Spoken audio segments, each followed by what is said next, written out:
Yes, Professor. I think so. We can start. A few members will be joining, Professor. Okay, madam. Just a minute, just 20 seconds. Yes, Just 20, Professor. Yeah, yeah, just yeah. No, no issues. No issues.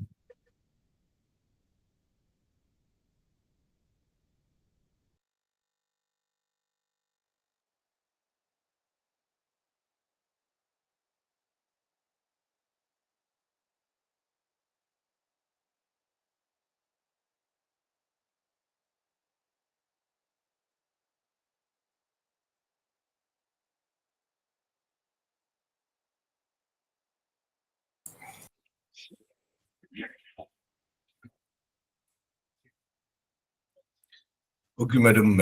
We can start. Yes, Professor. We can. Yeah.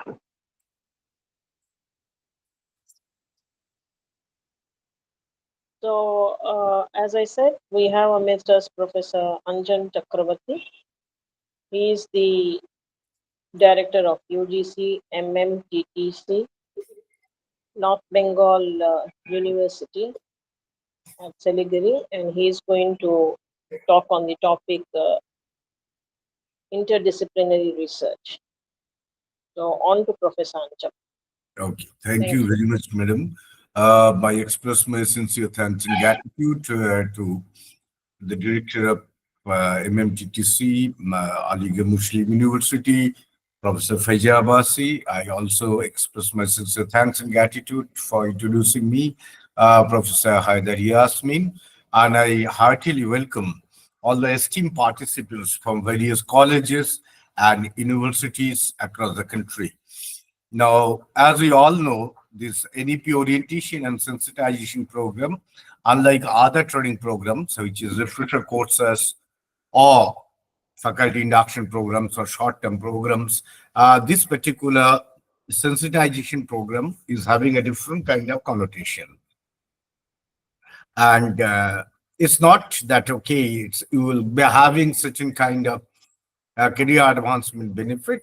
But that is not a prime objective for this orientation and sensitization program, because all segments of teaching community and from all segments of higher education institutes, they have been generously participating in this particular orientation and sensitization programs. And we know that that NEP has been introduced new education policy in the year 2020, and subsequently all the universities, colleges, and education institutes of all kinds, they are adopting the new education policy. And there might be a time lag, but more or less almost across the country, now we are in a process to introduce the new education policy. And for that matter, UGC has decided to have this orientation and sensitization programs, so that entire teaching community of fraternity, they can discuss in tandem that various issues involving to NEP and how you are actually implementing it. And uh, as a very precise speaking, even if we are implementing all we are implementing, but we are different stages of implementations. And no one can claim that, okay, the NEP has been fully introduced. It shouldn't be like that also. So therefore, it's a process. The documents, possibly if you read black and white, a lot of things are given. But it's not necessarily so. Whatever be given and prescribed and written in the NEP documents, that in total it can be applicable or we can apply. This is number one. And point number two, while applying, certain degree of variations will always be there. Now, the first question that I need to address, that why this variation will be there across the institute within the ambit of NEP. The first and important reason for that, as I know, as we understand, that we cannot compare one institutions to other on certain parameters all the time, because the nature of the country is such that we cannot expect that, and neither the UGC or any apex bodies they expect that all the institutions will be at same kind of situation, because there are geographical heterogeneity, there is a heterogeneity in resource endowment, there is heterogeneity. As a country, we understand that the country is absolutely heterogeneous in terms of culture, in terms of food, in terms of dress, in terms of type of student, which is precisely important. One of the major stakeholders, among the stakeholders of any institutions, there's a heterogeneity in students. So, therefore, when we are introducing the NEP, what we are precisely confronting a heterogeneous scenario, and with certain heterogeneity, we try to implement that one. So, therefore, the outcome must be different.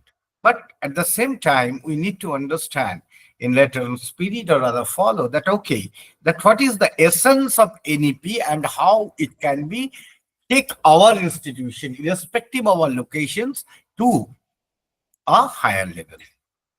And as we all know, that there are 8 parameters on which this NEP is based on, and these 8 parameters are absolutely uh, correlated. We cannot take one parameter in isolation and work on other.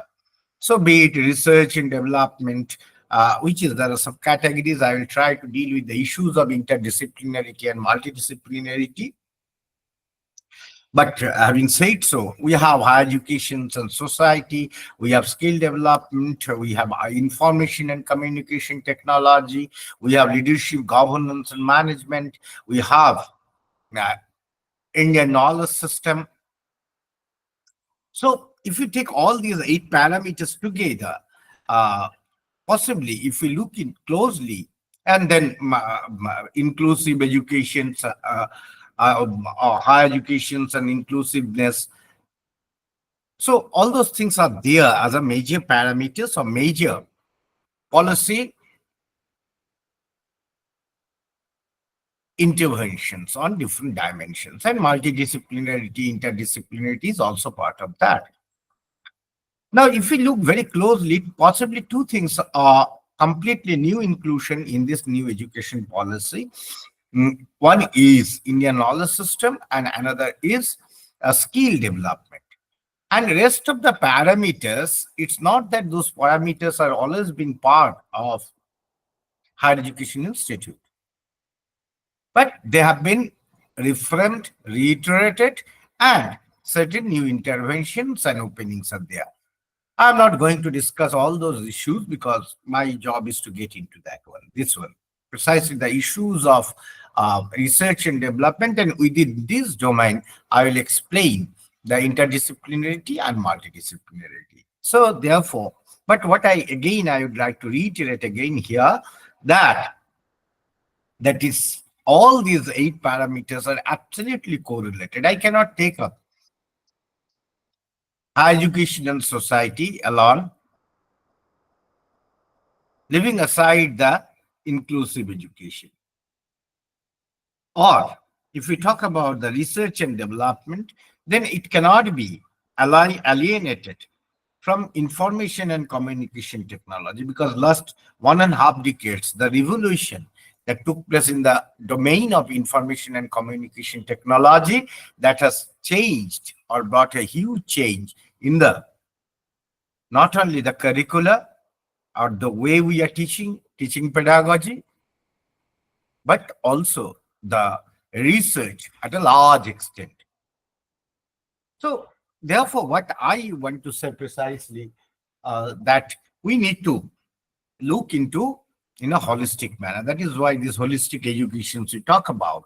So, we cannot take one party, but again, at the same time, simultaneous intervention in all fronts may not be a possibility because of certain kind of inherent limitations or certain kind of added advantages. Certain institutions they have, certain institutions they do not have. So presently, most of the institutions are mostly concentrating on the curricula, designing the curricula, mostly. across the country. If we look at that, is the one aspect that is maximum weightage or maximum thrust have been given, and to reorient the admission policies, because there are certain attributes. Even the student community is concerned, there are free entry and exit, multiple entry and exit, that there is a credit bank system, which was maybe credit bank system once this choice based credit system was introduced. So these changes are taking place, but now it's helping us to become more pragmatic in that way. Now, coming back to the issues that I'm going to say, that is research and development. The word development first I will tell.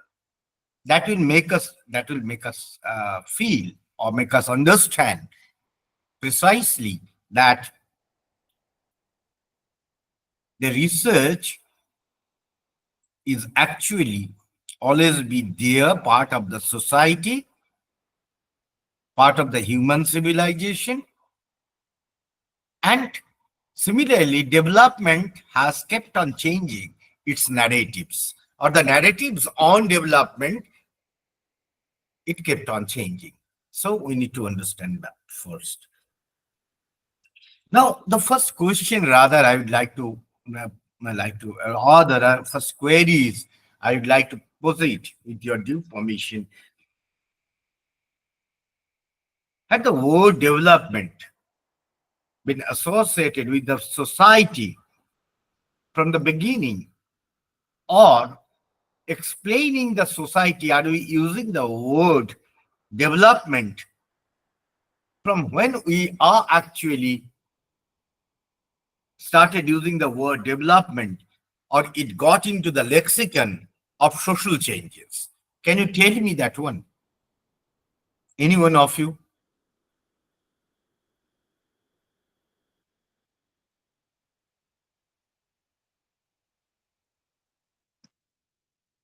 Participants?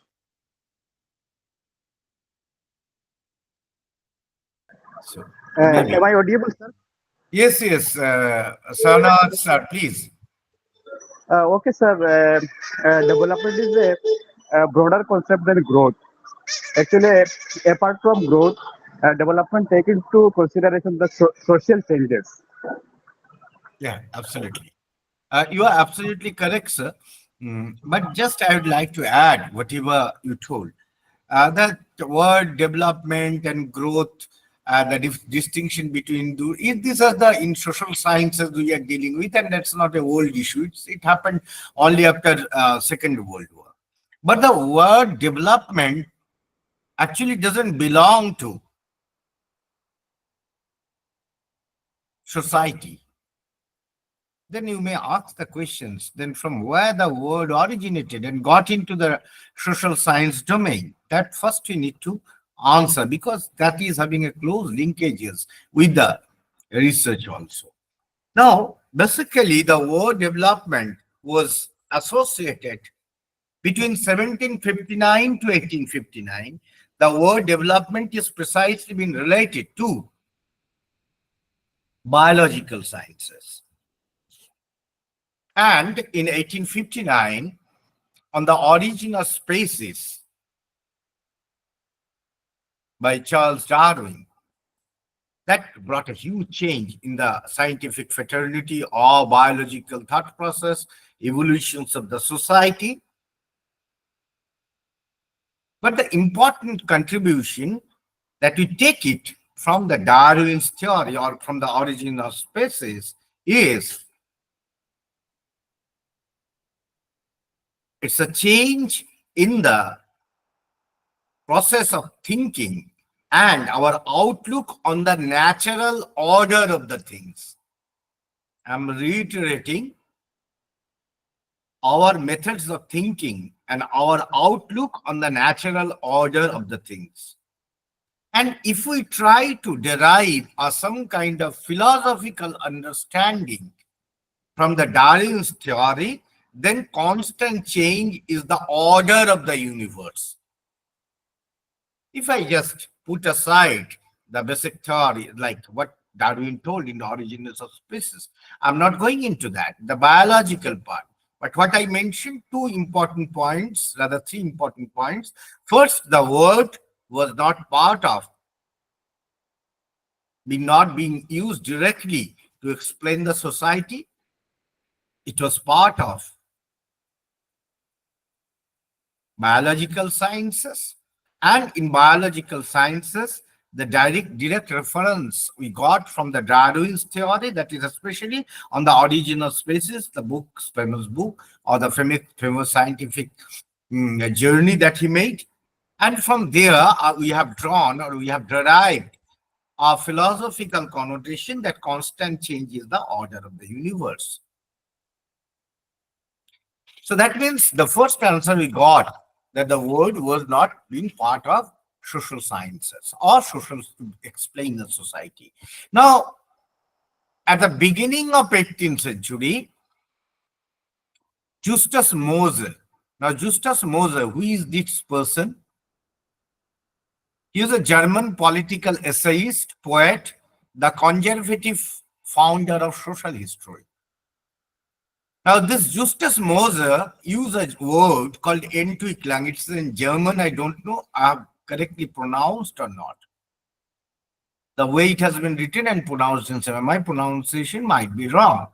But what is the meaning of that word? That's precisely important to me.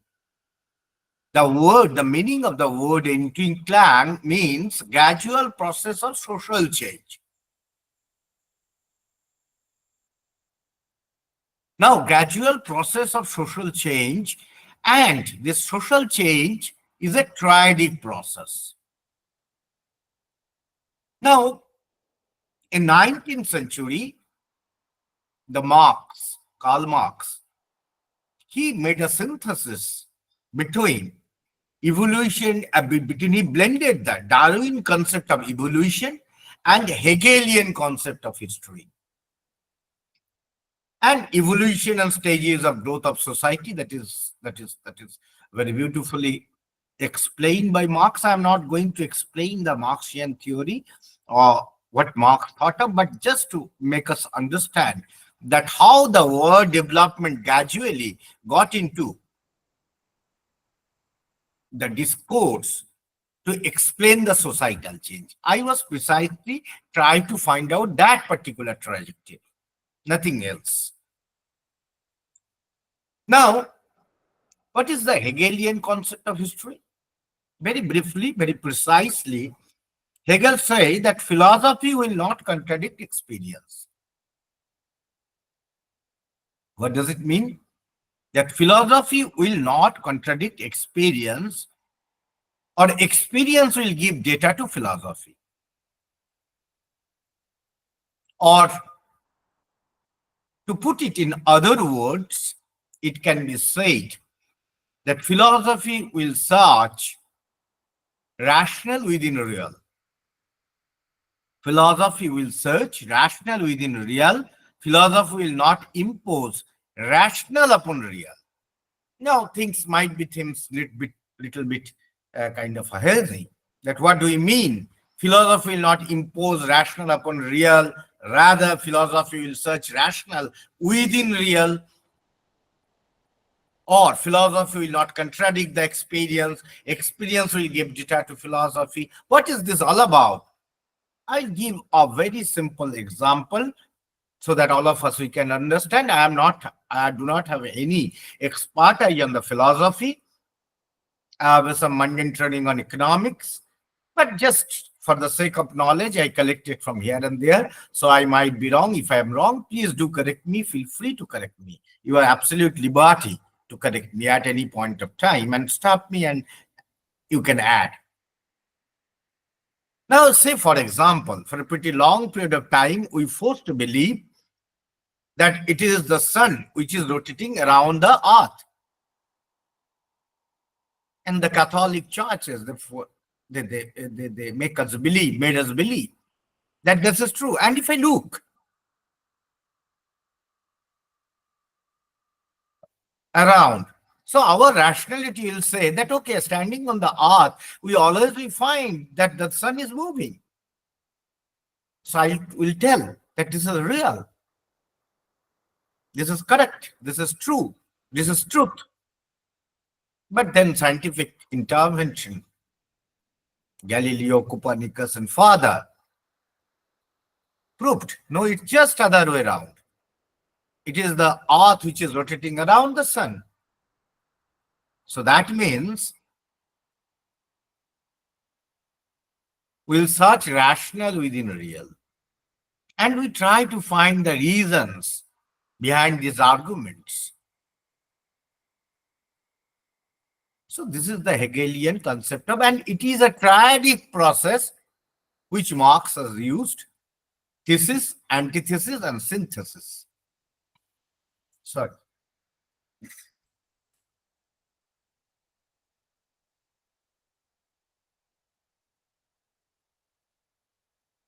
Sorry, just put me silent. So thesis, antithesis, and synthesis. So this is a triadic process. So which may apparently seems, which is rational, and if we consider real, that will keep on changing. I'll give another very simple example. The way I understood, simply I am explaining before you in the same way. Might be you can explain in a much easier manner in comparison to me. Now, say for example, I am looking at my back. That is, it's a computer screen, my background is coming, and many a times what I do, that it's possibly it's my office, so there are some, the background is not that bad, so I didn't change it. I didn't use any virtual background. But many a times there's a reality, and the virtual background is a beautiful scenery as I'm using, or might be I'm using certain kind of a very nicely crafted room where the bookshelves and table lamps and all are there in the background. But that is a virtual background.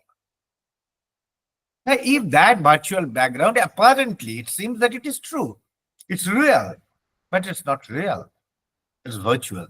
Point number one.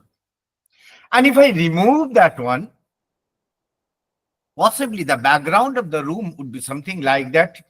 Some used clothes are hanging here and there. There are some cracks on the wall. The color of the wall got faded. It is having a dilapidated look. That is the real. But what is the rational? Rational is something like, okay, it's absolutely beautiful. So if it is absolutely beautiful, then what is happening there? That there is a difference between real and rational. But if that is why this process of thesis, antithesis, and synthesis is required. That means we'll keep on searching. So if we keep on searching, that means we are keep on researching. And that is why the word research is so closely linked, irrespective of the discipline. It's always closely linked. Anyway, at this moment, I'm not coming to these slides, but for a pretty long period of time, you are looking at a single slide. That is why I changed it. I'll come to this point much later. Let me continue what I'm telling. That means the word research is important. Now, the question that the most important question we are confronting, that is if we talk about research, that means we are searching the real within rational, or through a rational argument, we are trying to find what is real. Now the question may be put in different way. That means we, through research, irrespective of discipline, we are trying to find or trying to move forward to absolute truth or a relative truth. That need to be understood that need to be answered. That, and you may say, what is the relationship with all these things with the new education policy? Because in new education policy, very precisely speaking, which is happening for last 1 decade or so, that the dimension of the research, that the research is gradually become interdisciplinary and multidisciplinary. And there is a necessity to have this kind of interdisciplinary and multidisciplinary approach. I'll explain that one also, because that's my responsibility, so that the students and the teaching community, they are having a subject disciplinary orientation. Now, NEP or the global knowledge order is actually trying to break the disciplinary orientation. Try to break means not try to dismantle, rather to expand the horizon of a discipline and move from one discipline to other, or to get into collaboration with different disciplines. Why? Because certain problem, if we really want to search whether the absolute truth or relative truth, I come to that point, but that cannot be dealt along with a particular disciplinary orientation. But I have been taught and trained in economics. So there is every reason, or there is a very justifiable ground, that I will not understand the linguistics. I will not understand any art sciences or the sciences deterministic model. Or I will not understand not only literature, but the creative fields, even the technical fields also, which we precisely call technology.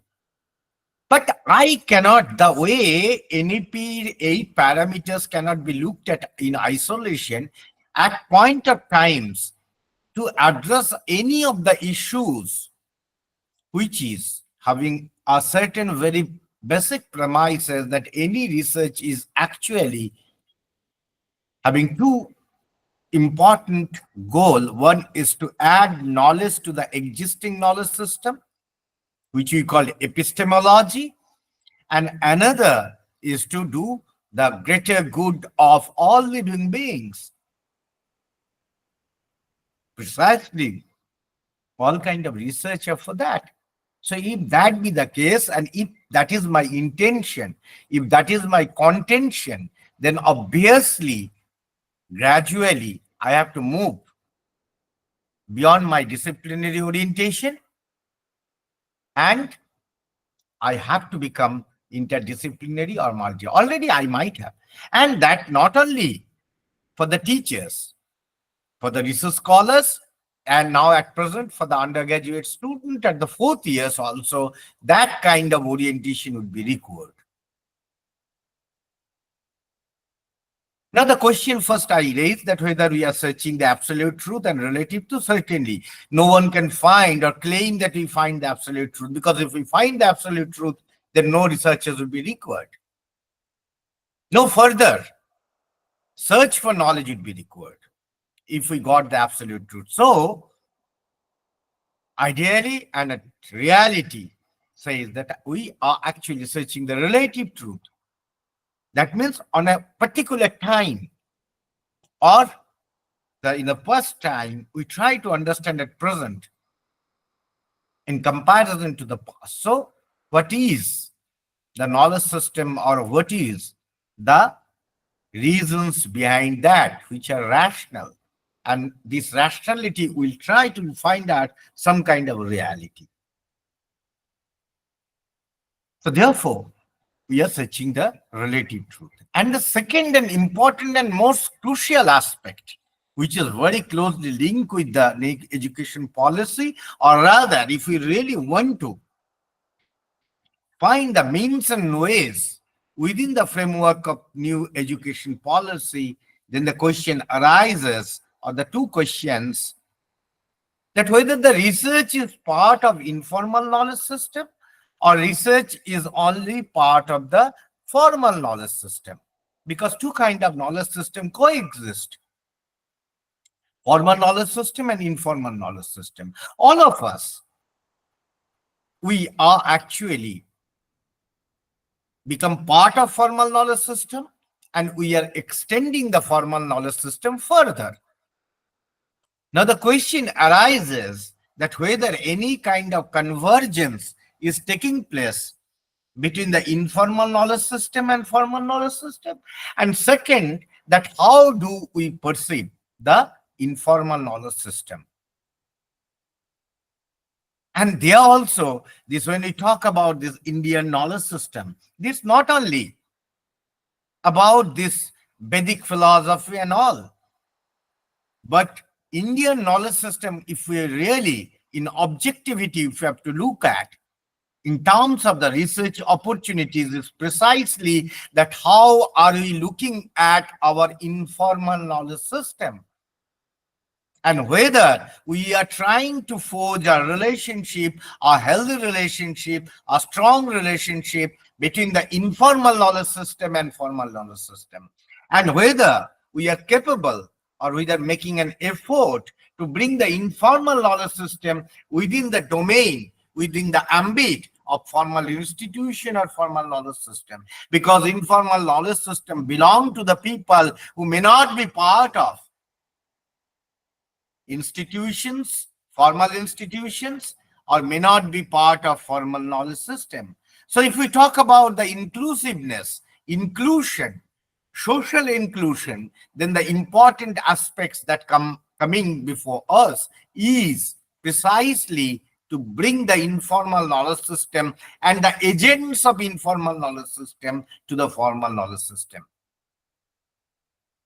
And subsequently, the research dimension will also undergo a change. And that change will also make inclusive in the sense that the people and the knowledge system of informal knowledge system is having paramount importance from the dawn of the civilization. I will explain that one. So I'll just take a 2 minute time break, have a little bit of water. I'll come back with due permission of Haidar Yasmin ma'am. Ma'am, I'll take a 2 minutes break and I will come back, madam. Yes, Professor. Thank you.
Professor?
Professor, are you there? Yeah. Okay. Yeah. Yeah. Thank you.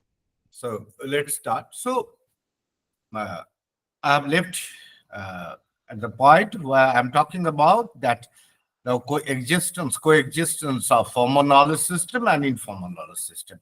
And formal knowledge system is a much a later phenomenon. So if you look our earlier society, so there was no formal knowledge system.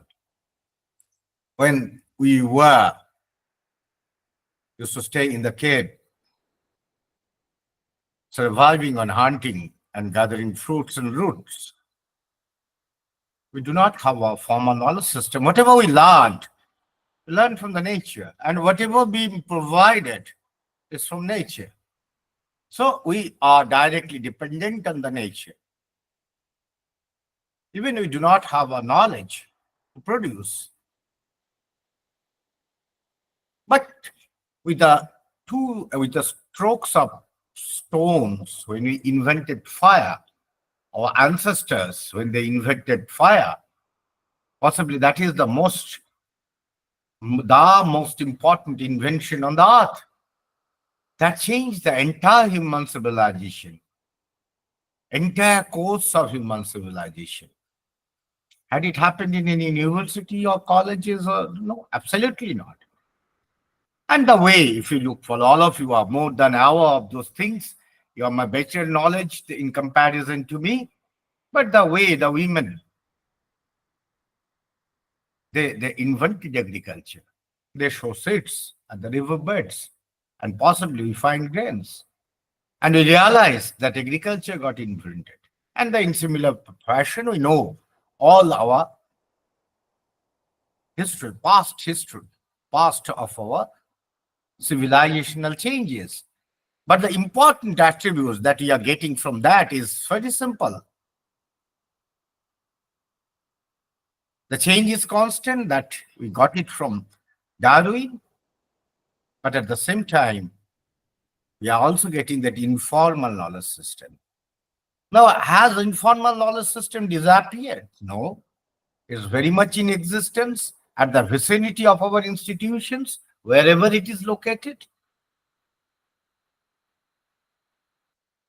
And if you go little farther from an institution, if it is not located in a premier places, you find the informal knowledge system much lesser distance.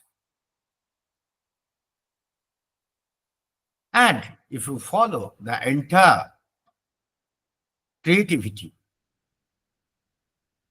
then informal knowledge system are very much there. Even the person we all refer, Tagore.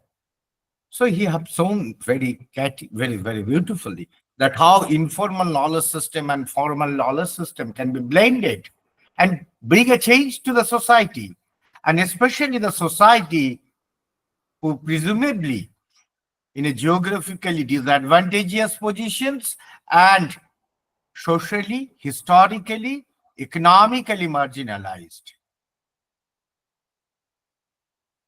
So therefore, when we're talking about the interdisciplinarity, multidisciplinarity, research, bringing changes in the curricula, one of the important area of intervention must be, should be, ought to be in the informal knowledge system. Because one of the important aspect of the NEP, or rather that is a given condition, that we become a globalized country. That means we got connected with the rest of the countries. So the initial connection was being in 1991 and post 1991 situation. It happened through changes in the economic sphere. And these changes in the economic sphere is certain win-win situation we conceived, rather. We started claiming. And what's the rationale behind that claim? Because the West, and these slides become meaningful now, the West is negotiating a population growth which is either zero or negative. That means they do not have adequate young people, adequate young skilled workforce. They are confronting a situations where the percentage of old people is gradually increasing. And therefore, the West realized, forget about that the change in that means the machines are replacing human labor. That's a kind of that's become a cliche nowadays. We are at the era of artificial intelligence and machine learning, where the human thought process being transformed or can be performed by computer languages also created that will replace. So we reach to that era.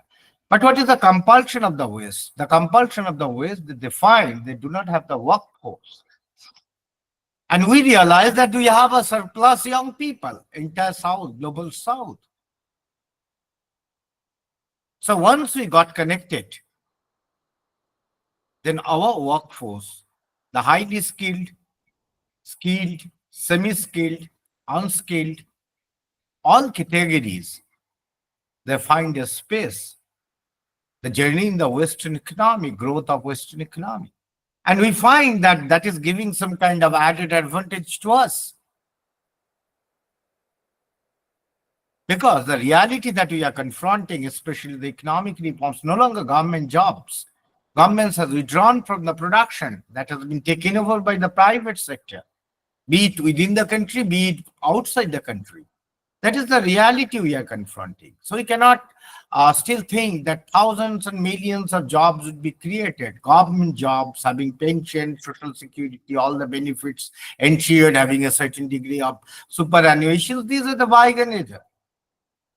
That's the economic reality. And that space has been filled up by the private players. Yes, they do not ensure social security. It's not the case.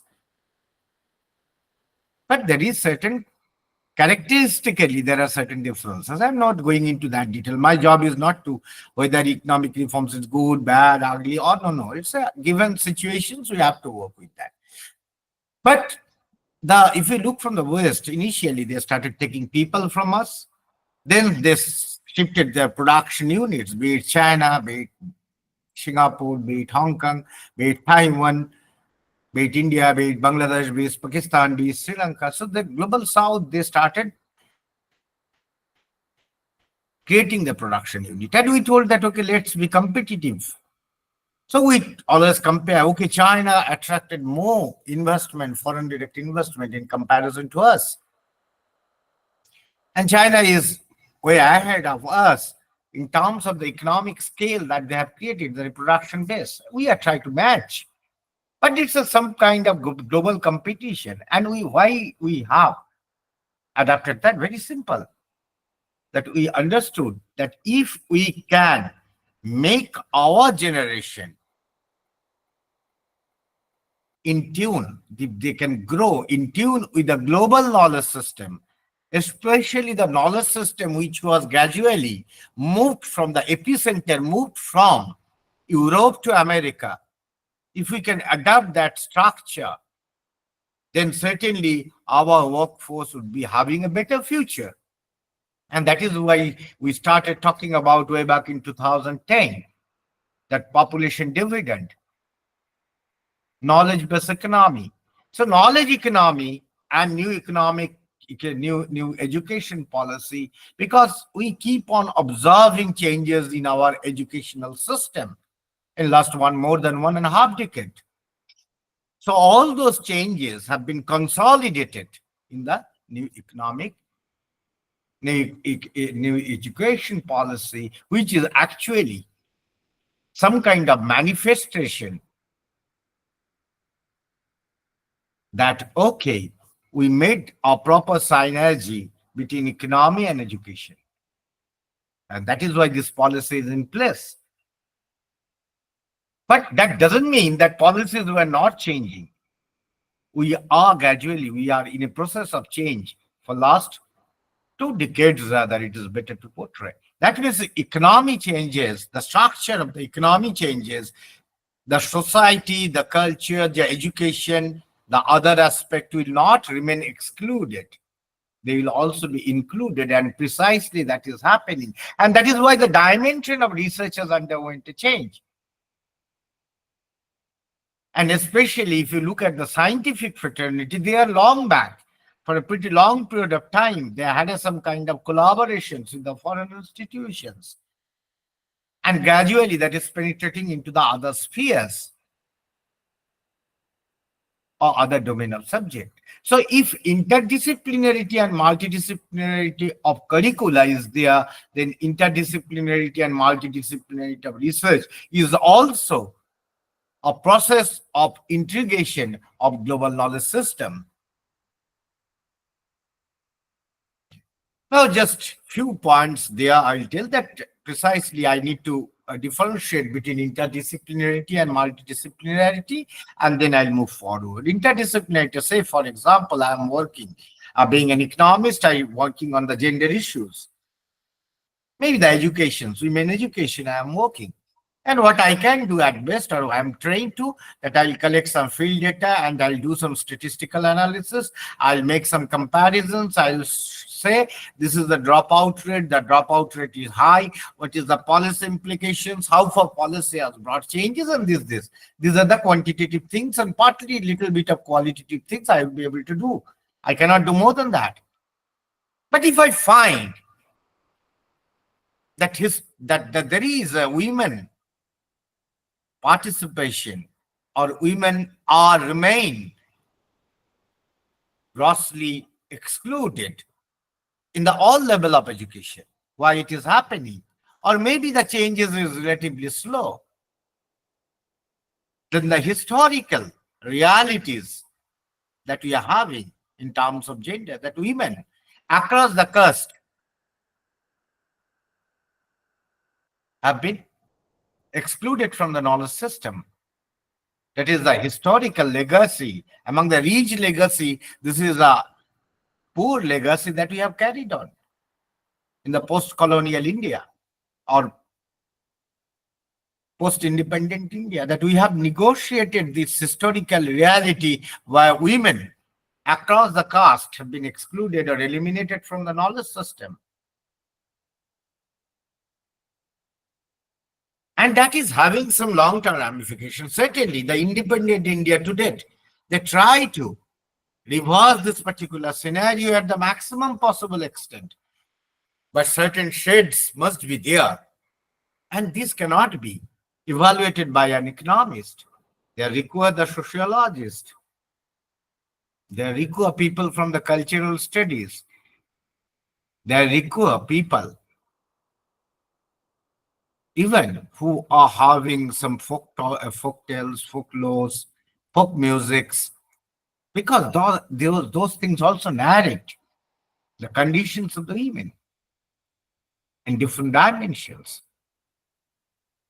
Then I'm trying to actually address, I require the people from history to understand the historical threads, historical trajectories. So I'm becoming a study on women. It's an interdisciplinary study.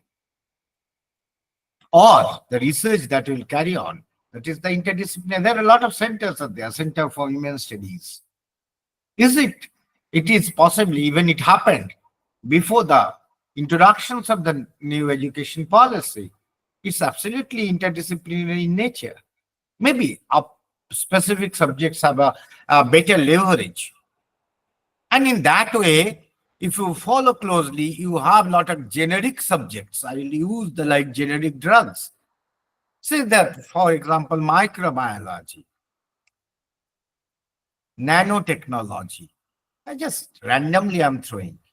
These have been developed much before the introduction of NEP. But that is in tune with the global knowledge system. Even the computer sciences, then the MBA degree, the importance of MBA, it's again increased after 1991 because you are required very high skilled managers who are multitasker. Pre-1991 scenario, if you look, you'll find that, okay, certainly those premier institutes are very much there. But the type of demand that's being created, type of weightage that's being given to the IIM Ahmedabad Passaut, it was not there beforehand because there is not that demand for them. It's the government sector. But once the private economy or the globalizations, liberalizations, and privatization took place, and then across the globe, the demand increased. So therefore, when we talk about the interdisciplinarity, then multitasking is also a part of that. That means I should know more than one issues to grapple with. I should be in a position to grapple with a couple of issues simultaneously. And ideal example can be given if you go, have you reached to any government-owned bank, which is still government-owned, having a certain degree of autonomy now? Or say for the State Bank of India, if you have you visited 20 years back, the number of people who are there in a particular branch, it came down to 5 to 6. Now, earlier there is 30 to 40. And the interchanges that took place, mostly technology driven, ICT driven, and again, the multitasking is there. And that is in all spheres. So when we talk about the interdisciplinarity, then multidisciplinarity, if I have to go, I have to reach, I have to understand. Then maybe if you handling the issues of the climate change, okay, maybe the economist, if I've been given a job, maybe what I can do, I can take the data on temperature, I can take the data on precipitations, I can take data on rainfall, or some other some air pollution, and all. I can run some model and say, okay, this is the effect on agricultural production. That at best, an economist can do. But if you talk about really look at the climate change altogether, then if you look at the geological clock, the human civilization consists of only 2 minutes, a 24 hours geological clock. Entire human civilization. So I require a geologist, I require scientists from varied degrees. And again, I require the informal knowledge system, because if you closely follow our way of life, which has drastically been changed after 1991, precisely so, the way of life has changed. We shunned away our old way of life, the traditional way of life. As a consequence, the traditional knowledge also ignored substantially by the global knowledge system. Now we realize that the huge damage, the peaceful coexistence, a survival with nature that the human civilization practiced for many years, and now which can be found in the high altitudes people, or people who are in rugged terrain. They are not part of formal knowledge system. They are in positions of those knowledge system. If you look at traditional crafts, if you look at artisans, if you look at traditional music, art, aesthetics, whatever you take, then you find the informal knowledge system was very rich. Maybe you are coming out with a GI tag. Now, one of the story behind this GI tag to identify the knowledge base that the community they are holding for years and years, passing from generation to generation. And one of the major problem that we are confronting that, okay, that most of them will say the present generation is not keen. Now, if that be the case, then I will take one of the local crafts. Then the people, the artisans who are there, I'll get in touch with them. I'll do the proper research on that particular skill. I'll codify it. Then my formal knowledge system, I'll try to integrate with the traditional knowledge system. The second intervention that I will make. And the third intervention I'll make is that the product that's being created, I'll try to add it to that particular artisan, to the global supply chain. Because all these traditional crafts, arts, etc., it's always having a niche product, having a global ramification. Have we tried that one to that extent? We didn't. And if that become part of curricula, then I won't have to reach to US or UK or any European countries to take their knowledge system into our own disciplinary orientations. Rather, that informal knowledge system, which is mostly located in and around of my institutions, that will help me to reshape my research agenda.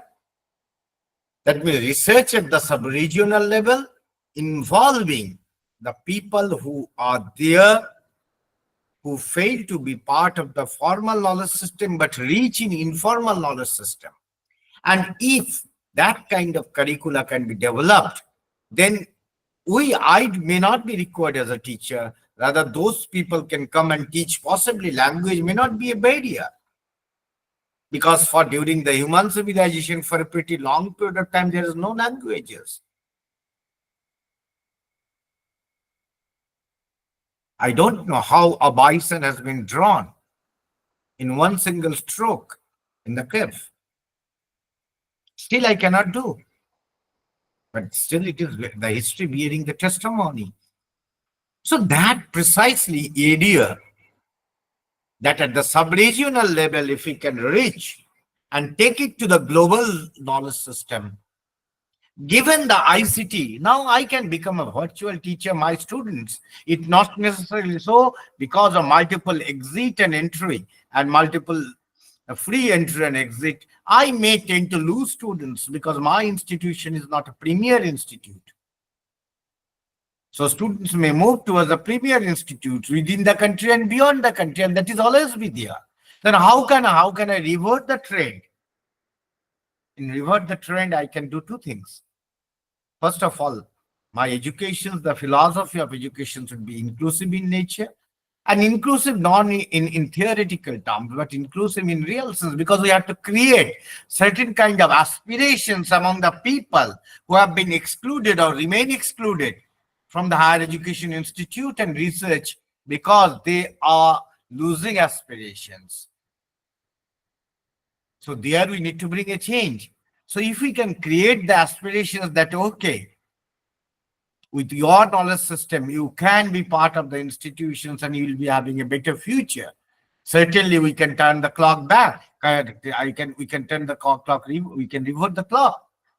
But it is a daunting task. It's always been so. Now, having said so,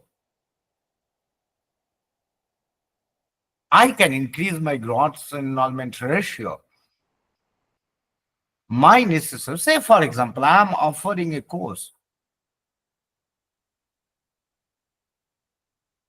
on Farsi language, or maybe I am offering a course on Tibetan language, or I am offering a course on Buddhism. I'm randomly telling. I do not have a very preconceived ideas. So if I missed out something and add something, please don't. Just to, for example, I'm telling you. Now, I'm maybe in some kind of local paintings I took up. So, and then the entire global, because that are not part of many parts of the world education system. So if I become a teacher, I can attract the global students, and that too because of the revolution that took place in the information and communication technology. Okay, certainly you have MOOCs and all those things are there. Already you become a national teacher. You are not only giving lecture to your students at your institution physically, but through MOOCs you have already addressed the national students. You can go to a global scale. So that means your location may become some kind of the disadvantage that it may be the person sitting in Ladakh, the person sitting at the high altitude, or maybe in the northeastern region, or maybe in the Rajasthan, or maybe in Jammu and Kashmir, wherever he might be, or in the coastal areas. But that teacher can attract global students subject to the conditions. There's some kind of bandwidth that should reach possibly. This is a global requirement. So bandwidth will reach from Kashmir to Kanyakumari. But the question arises that bandwidth would be used to see the reels by the people, the young generations who are not part of the institutions, or to educational purposes. That is the major challenges. It's not necessarily so all the time we talk about the poor network and all affordability. Those issues will always be there. We cannot ignore that. But at the same time, how it has been utilized, that is also need to be thought of.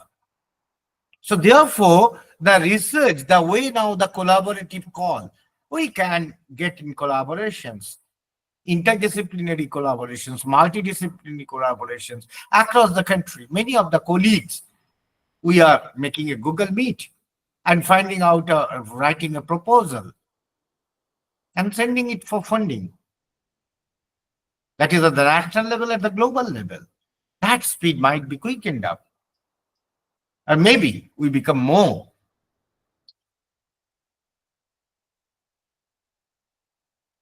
focused on those areas. And that is, we are already focused. It's not like that. What is required that, okay, our students need to be oriented in that way. Not only about the YouTubers or the bloggers, that is the thing, but the medium that is being used. That is precisely important before us. So I do not left with much time, maybe another 20 or 15, 20 minutes I am having. So therefore, the interdisciplinarity and multidisciplinarity is some not only in the pragmatic field, but from a psychological plane also, it is equally we need to work on.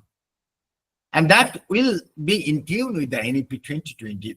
Because psychologically, some kind of compartmentalization is already being inherited by us. I cannot move beyond my subject, or rather, I cannot look at my subject beyond my subject. In spite of the fact that I cannot handle the issue of climate change only through my disciplinary orientation. So I am keen to have the focus that's been given, the funding agencies that pumping money to have research on, say, a sustainable development, various sustainable development goals. So therefore, that is also equally important. Now, when we are getting a PhD degree, irrespective of our discipline, it is Doctor of Philosophy. Now, if it is Doctor of Philosophy, then it has been suffixed by in, then your discipline comes. But precisely and primarily, when it is PhD, Doctor of Philosophy. Now, what does it mean? What does it give? What does it provide us? It provides us two basic things. One, maybe you can say that, okay, it's become an entry criteria. It's for your career advancement. But it's a very narrowed down view, very myopic view. Maybe one of the larger issues is that I become a certificate, become an independent researcher, carry on research independently. That is some kind of approval.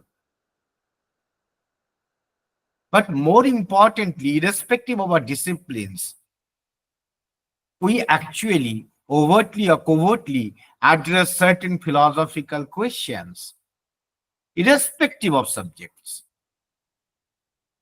And these philosophical questions are true for all the discipline. So therefore, when we are Doctor of Philosophy, we get some kind of approval that yes, I am very much interdisciplinary and I am very much multidisciplinary. I may not know the technique or the research methods of a particular discipline, but the philosophy of research is always all-encompassing. Now, what are the problems that we are addressing? The first problem we are addressing is a philosophical problem. That is man's place in the universe.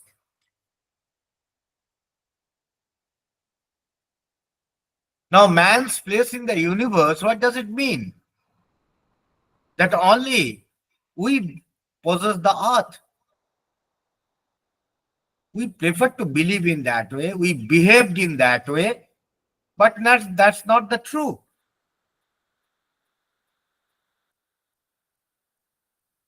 It possessed by all the living beings, including the non-living beings.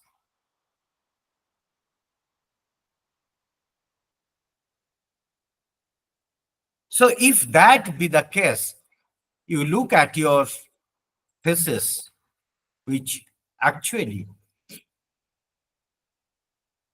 bears the testimony that you got the degree of Doctor of Philosophy, what you ensured through your research, the philosophical problem that you addressed, that whether your research directly or indirectly is addressing the issues of man's place in the universe, and which is dictated by a ethics, which is highest good of all living beings. And whatever I am adding is nothing but the epistemology or theory of knowledge that I told earlier.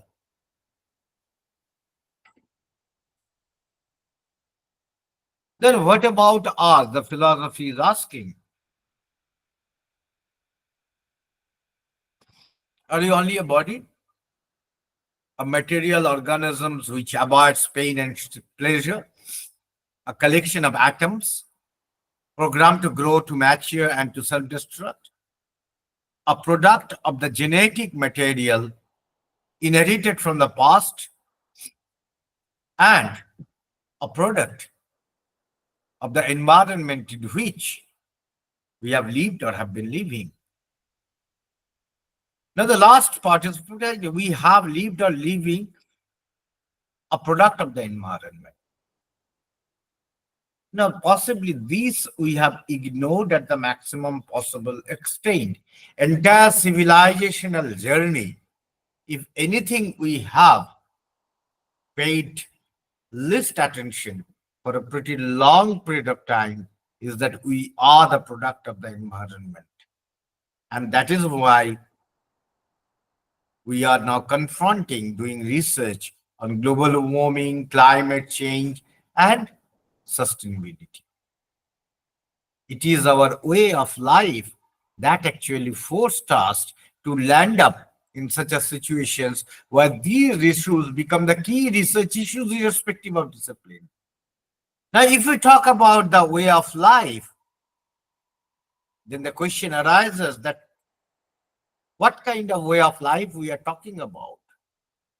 So therefore, the society has two parts. One is we can conceive a society which is a need-based society. Our earlier civilization, if we talk about, if we look around, or even up till late 1980s, we followed a path of need-based society. And all the freedom fighters or the great individuals who shaped the country post-independent India, if you closely follow their approach, what we get that we always try to practice a need-based society. And that is why we talked about the decentralization of power, then Panchayat Raj, cooperative, all those things. It's basically to ensure the need-based society. Our need-based society is a society which will not damage the environment. That means they practice some kind of non-violence, not only for daily life, for other people, but they will mostly remain non-violent to the environment. But unfortunately, even if within the realm of non-violence, we remain violent to the environment and nature. And gradually, we gravitated towards a greed-based society, which is basically a society where more is merrier. So therefore, a mad rush for more and more actually created a society, make a departure that individual gains become so paramount that we are started isolating, and we have isolated not only with the environment, but we get isolated from our next door neighbor for individual well-being. And that is actually a departure from a need-based society to a greed-based society. And accordingly, the research agenda try to supplement that, but we realize that, okay, at individual level, it is fine. I may think about the income inequality and all as a social scientist, but the greater issues and worldwide that is we are confronting, that the damage we caused to the earth, the environment, to the nature, and which are irreversible in nature in many cases, we are trying to rectify that. And if we have to rectify that, not only through scientific research, interdisciplinary research and multidisciplinary research can do, but at the same time, we need to look at those group of people who may not be part of formal knowledge system, they not be part of so-called highly modernized society, their way of life, be it in Africa, be it in Central Asia, or be it in high altitudes, in Himalayas, they can give some kind of clue to a sustainable way of life. So there, the synergy between informal knowledge system and formal knowledge system, that will be the testimony, and that will be the major challenges. If we can really take up, we can not only become inclusive in education, in society, or in research, but we can also very strongly portray ourselves in the global knowledge system, because we not only the Western epistemology we have learned, but lot to give them back, and that will create a much collective identity, better identity, and better world. And that has to be supplemented by two more philosophical problems, that is the sociological problem and political problem. Now, what is the sociological problem? Relation between individual and society. And already I touched upon that, will society be a greed-based society or a need-based society? It's very difficult to revert back the type of way of life and type of individual well-being driven individual we become, to conceive a society which is based on companionship and cooperativeness, which is the major two attributes that we have taken from the Renaissance of Europe, companionship and cooperativeness. Both we have lost substantially.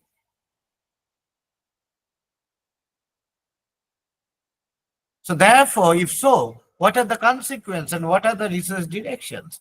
These research directions obviously are to be interdisciplinary and multidisciplinary in nature, irrespective of the subjects. Then the third problem, the last problem that we'll deal with within the domain of philosophical problem, is the political problem, relation between individual and state. Now, what is the moral basis of the state? That is equally important. The transitions from feudalism to capitalism and the emergence of so-called nation state. Yeah, the concept of nation state that the West believes, certainly we don't believe in that kind of nation state. Neither we are going to accept that. But at the same time, it is equally true that nation and state has been co-joined by a term people, which was not there during the colonial period or the pre-colonial period. And that makes the terminologies like sovereignty, democracy, principle of justice or truth, freedom and equality so important. Now, if we make a departure from that, what would be the consequences? The consequences will be directly on the society. Consequences will be that importance of doubt, importance of argumentation, a balance between affirmation and critique, all those things will be challenged. Because if every people, all of us, started becoming very affirmative for our individual convenience, now what will happen? It will pave the way for autocracy if we become too affirmative. And if you become too critical, everything, if we started negating, it will lead to anarchy. So if we talk about the people's power, sovereignty, which we called, our constitution has enshrined, then our research must be ethics driven. Without ethics, if the research is being carried on, then the political problems say it is the nature of the country that will determine the type of research. Now, maybe the advancement of science can also lead to a situations where biological weapons we can create. And we can restore the gene structure of the SARS virus. That is also a research, possibly one of the finest research. But is it ethically acceptable? So you will be in unanimity that no, it is not ethically acceptable. And say, for example, you make a simple distinction. So you be there in the North Korea or you are in India. And if you are in North Korea, the type of research you would be forced to pursue. And if in India, the degree of freedom will get to your research, that will say volumes. So therefore, that is the political problem is equally important to have any kind of research per se. Forget about interdisciplinarity, multidisciplinarity. So these are very correlated. and all are within the realm of philosophical, the philosophy or doctor of philosophy. This is based on these three premises. One is physical philosophical problem, another is the sociological problem, and political problem. And if you look at whatever your disciplinary orientation, if you look at your research or the research you are doing subsequently at your attaining your own doctor of philosophy degree, and maybe you might have guided many more scholars. You must be at all parts of the world to take your research. But irrespective of that, we have addressed these three philosophical problems. So whether there is an NEP 2020 or there is no NEP 2020, these realities will always be there, and we need to look at closely. Therefore, we can shape and reshape the NEP in 2020 much better way, much pragmatic manner, much feasible manner, and which will strengthen our institutions. That's all from my end, and I have come to the end of my lecture, and I'll request the madam to anyone, all of you are having any questions or Thank you. finally. Thank you, Professor. Any participants, do you have any questions? Professor has very well explained the importance of multidisciplinary and interdisciplinary research, the role of ethics in research, and he has also explained very clearly that research addresses three key problems: philosophical, sociological, and political. So, I think so. We belonging to the teaching fraternity, we are very research is very close to our heart, and I'm sure everybody, every faculty, whether they are assistant professors or professors, we are all involved in research in some way or the other. Yes. So anybody has any queries regarding the research? Participants, anyone?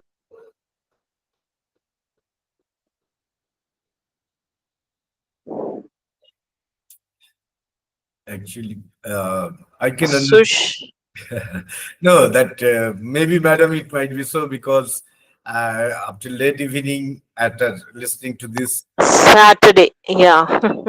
so Yeah, they it's a Saturday, yeah. okay, so they might feel tempted to go back to your family or spend some more time with your family. That's quite that natural.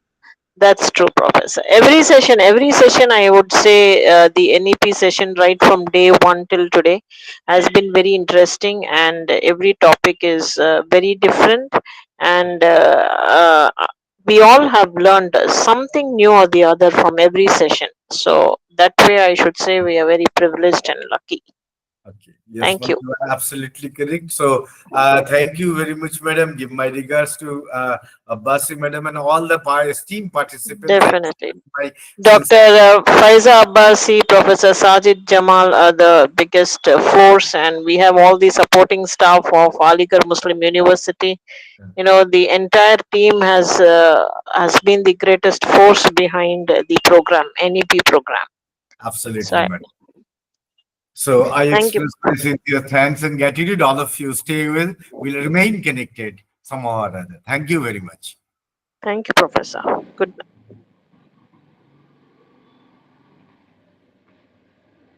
We shall disperse now, participants. We shall join on Monday for the next session, which would begin at 3:30 p.m. Thank you.